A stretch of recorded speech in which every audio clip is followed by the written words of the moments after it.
Halo teman-teman semua, perkenalkan nama saya Bintang Prodipa dengan NIM 2210863050. Saya berasal dari Departemen Ilmu Komunikasi, tepatnya kelas B. Saya merupakan angkatan 2022. Pada kesempatan kali ini, saya akan mencoba menjelaskan dan memaparkan tentang konsep berlogika dengan topik utama kebenaran dan asas-asas pemikiran dalam berlogika. Sebelumnya, saya ingin berterima kasih kepada Bapak Muhammad Taufan Arifudi sebagai dosen pengampu mata kuliah dasar-dasar ilmu logika yang telah memberikan pemahaman kepada saya akan konsep berlogika di dalam penerapannya di kehidupan sehari-hari. Nah, sebelum masuk kepada topik, saya akan mencoba menjelaskan kepada teman-teman bagaimana sih perkembangan ilmu logika itu sendiri. Ilmu logika itu sendiri lahir ketika seorang tokoh yang bernama Thales yang hidup di zaman Yunani kuno, di mana masyarakat Yunani kuno sangat mempercayai adanya dewa, makhluk mitologi yang tidak nampak keberadaannya sendiri. Oleh karena itu, Thales hadir di tengah kehidupan tersebut, memberikan dan mengubah persepsi masyarakat, juga mengubah cara berpikir masyarakat, bahwa sesuatu yang tidak dapat dibuktikan kebenarannya tidak dapat dijadikan sebagai tuntunan kehidupan. Hal ini mengubah persepsi masyarakat Yunani kuno, terlihat dari peninggalan bangunan, artefak-artefak, juga peninggalan strategi perang masyarakat Yunani kuno yang sangat khas. Konsep-konsep yang diungkapkan oleh Thales sendiri juga menimbulkan atau melahirkan tokoh-tokoh baru, filsuf-filsuf baru seperti Socrates, Aristoteles, juga Plato.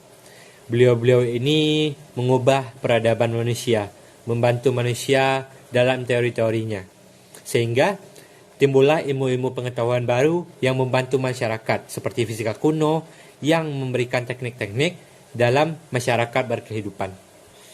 Tak hanya fisika kuno, juga banyak ilmu-ilmu lain yang lahir akibat filsuf-filsuf ini yang membantu manusia mempermudah hidup.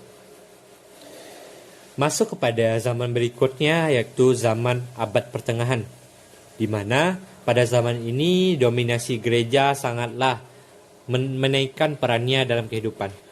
Peran masyarakat di dalam kehidupan sangat ditekan oleh dominasi gereja, di mana contohnya seorang tokoh filsuf bernama Galileo Galilei mengungkapkan sebuah teori bahwa bumi mengelilingi matahari sebagai tata surya. Mataharilah yang sebagai tata surya yang memberikan pusat kehidupan. Hal ini terbukti secara konsepsi teori. Namun, pihak gereja mengungkapkan sebaliknya, bahwa bumilah yang sebagai tata surya yang memberikan kehidupan bagi seluruh jagat raya, karena alasan sebagai pusat penghidupan.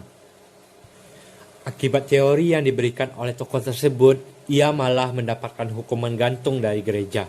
Sehingga hal ini menyurutkan niat para tokoh, para ilmuwan dalam memberikan persepsinya akan ilmu pengetahuan. Dapat kita simpulkan pada zaman ini, ilmu logika dan ilmu pengetahuan lainnya sangat stagnan perkembangannya, karena dominasi gereja yang sangat begitu ketat dalam memberikan pengawasan terhadap kehidupan manusia. Nah, masuk kita ke dalam zaman berikutnya, yaitu zaman penerangan, di mana pada zaman ini peran gereja mulai hilang atau diruntuhkan oleh peradaban Islam. Ini menjadi kabar gembira bagi para tokoh filsuf, karena pada saat mereka mengungkapkan teori-teorinya dalam membantu kehidupan manusia, tidak ada lagi pihak-pihak yang melarang hal tersebut karena sudah adanya kebebasan dalam berekspresi. Pada zaman ini banyak sekali penemuan baru, modernisasi yang dilakukan oleh para tokoh baru dalam memajukan kehidupan peradaban manusia. Pada zaman ini kita juga mengenal dengan adanya revolusi besar-besaran yang dilakukan oleh dunia, seperti revolusi industri yang dimana membantu manusia lebih efisien dalam bekerja menggunakan teknologi yang mutakhir. Hal ini membawa manusia kepada peradaban yang lebih baik dan lebih maju. Nah, masuk kita pada zaman yang terakhir, yaitu zaman modern atau yang kita rasakan sekarang ini, di mana percabangan ilmu logika sudah sangat meluas. Adanya ilmu psikologi yang membahas tentang karakter manusia lebih mendalam, ilmu fisika kuantum, juga ilmu-ilmu lainnya yang sangat berguna bagi manusia. Bahkan ilmu logika membawa manusia kepada konsep manusia dewa atau manusia Tuhan, di mana tidak butuh lagi agama sebagai penuntun dalam kehidupan. Sangat penting bukan peran logika dalam mengubah persepsi manusia? Pentingnya ilmu berlogika membawa kita kepada topik utama kita, yakni kebenaran dan asas-asas pemikiran. Kebenaran sendiri diartikan sebagai suatu visual nyata yang dapat dibuktikan secara ilmiah. Oleh karena itu, konsep ini atau konsep kebenaran sangat penting dalam unsur berlogika. Yang kedua adalah asas-asas pemikiran. Asas-asas pemikiran adalah sesuatu konsep yang tertanam di dalam pikiran yang dijadikan sebagai landasan dalam kita berlogika. Oleh karena itu, saya akan menjelaskannya dalam 2 poin penting. Yang pertama adalah poin asas-asas pemikiran. Asas-asas pemikiran sendiri menurut pandangan saya terbagi atas 4 teori. Teori yang pertama adalah teori identitas, di mana saya melambangkan sebagai objek A sama dengan A, bahwa pengertian objek A sama dengan pengertian objek A. Tidak ada pengertian lain selain pengertian objek A tersebut. Maksud lain dari pengertian konsep identitas ini adalah bahwa saya contohkan Tuhan sama dengan Tuhan. Tuhan yang memberi rezeki sama dengan Tuhan yang memberikan rezeki, bahwa tidak ada pengertian lain selain Tuhan yang memberikan rezeki. Konsep yang kedua adalah konsep non-kontradiksi, di mana konsep ini menerangkan objek A tidak sama dengan non-A, di mana konsep selain dari Tuhan yang Maha Pemberi tidak sama dengan konsep non-Tuhan yang Maha Pemberi atau selain dari konsep Tuhan yang Maha Pemberi.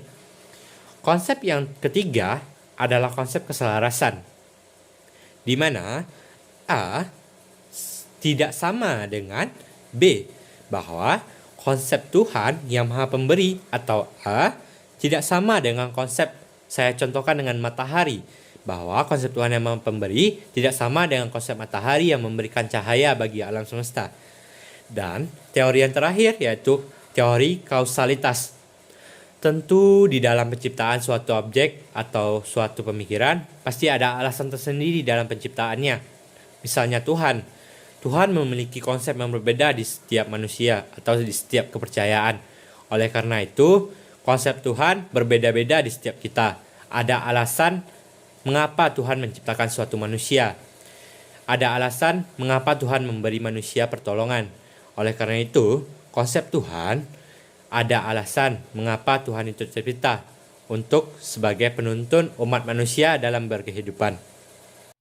Dapat saya simpulkan bahwa teori kausalitas merupakan suatu hubungan dalam konsep asas-asas pemikiran, di mana sesuatu objek pasti ada sebab akibatnya terciptanya sesuatu itu.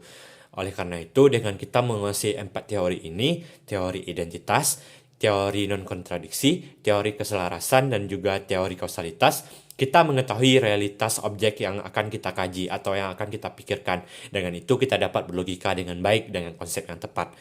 Masuk kepada poin yang kedua, yaitu poin kebenaran, di mana kebenaran diartikan sebagai kesesuaian antara pemikiran dan juga realitas yang sebenarnya. Itu merupakan sebuah artian kebenaran yang diungkapkan oleh seorang tokoh yang bernama Aristoteles. Dalam konsep berlogika, kebenaran terbagi atas 4 teori sebenarnya, atau 4 jenis.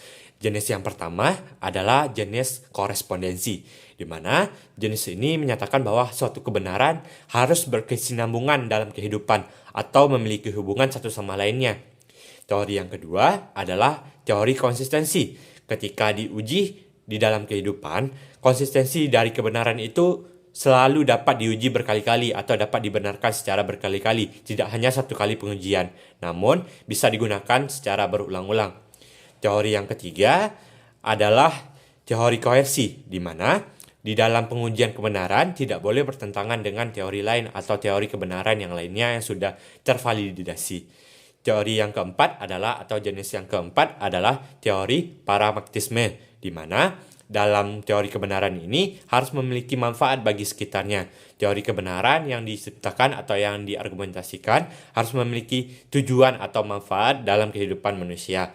Teori yang terakhir atau teori yang kelima adalah teori kebenaran religius, bahwa pada hakikatnya teori kebenaran berasal dari Tuhan atau kepercayaan. Walaupun kita memiliki kepercayaan yang berbeda-beda, namun setiap agama pasti menginginkan adanya kebaikan. Oleh karena itu, kebenaran yang sesungguhnya berasal dari realitas religius yang sebenarnya. Dalam penyampaian materi tadi, kita dapat menyimpulkan bahwa antara kebenaran dan juga dasar atau asas-asas pemikiran saling memiliki keterkaitan satu sama lain. Sebelum kita berpikir, kita pasti memerlukan kebenaran atau objektif yang nyata atau yang dapat dibuktikan. Dengan itu, kita harus membentuk konsep-konsep yang telah dijelaskan tadi, lewat identitas, lewat non-kontradiksi, lewat keselarasan, dan juga kausalitas. Dengan itu, kita mengetahui kebenaran yang sebenarnya sebelum kita argumentasikan ke muka khalayak ramai. Mungkin sekian yang dapat saya sampaikan. Atas segala kesalahan, saya mohon maaf, karena sejatinya manusia tidak luput dari kesalahan. Sampai jumpa. Terima kasih.